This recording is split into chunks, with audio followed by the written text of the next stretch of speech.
Okay, I'm going to try to narrate the cheat sheet for gram-negative rods for you. I think that'll make it easier. So just listen to me and look at your flow chart, and hopefully it'll make sense. Because obviously, like with the gram-positive cocci, this flow chart is very helpful for your exam. So with the gram-negative rods, we know just by my little picture there that the gram stain would show pink rectangles. You know that. And then the next thing we would do is we would look at their appearance on the McConkey. We showed you the EMB, but as I said, that was basically to show you about the metallic sheen for E. coli.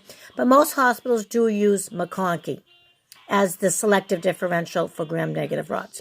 So we will look to see on the McConkey if we had pink colonies or we had colorless colonies.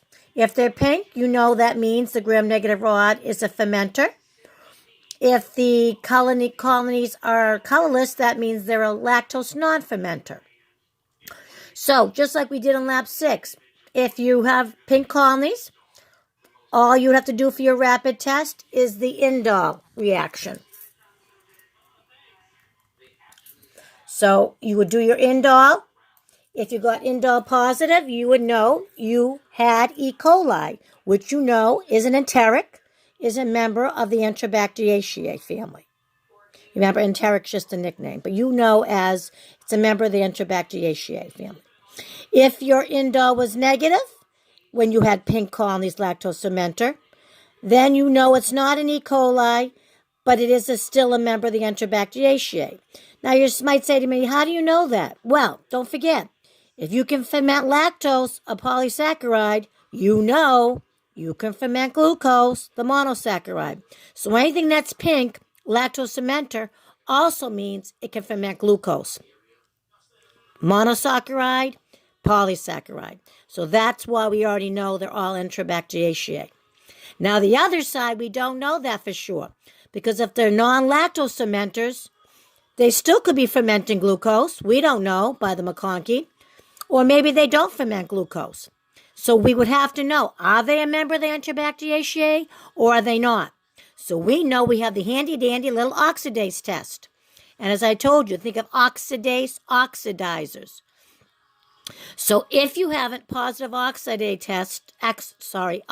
test on a lactose-negative colorless colony on McConkey, that means no, it's not an Enterobacteriaceae because it oxidizes. It's not fermenting. Just like the only one you know about is Pseudomonas aeruginosa. So any non-lactose fermenting organism that is oxidase positive means it is not a fermenter, does not ferment glucose, it probably oxidizes it, and therefore it is like the only one you know is Pseudorouge, but it's not a member of the Enterobacteriaceae. If your oxidase is negative, that means it ferments glucose, meaning, yes, it is a Enterobacteriaceae. It's not Pseudomonas aeruginosa.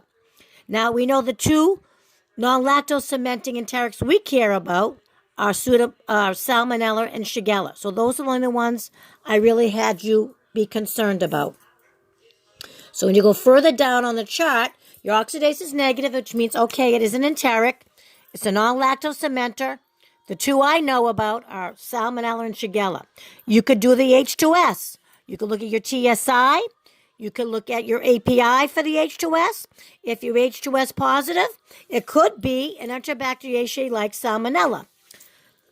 And if it is negative, it could be another Enterobacteriaceae like Shigella. So that's what you need to know for this flow chart. I hope that helped.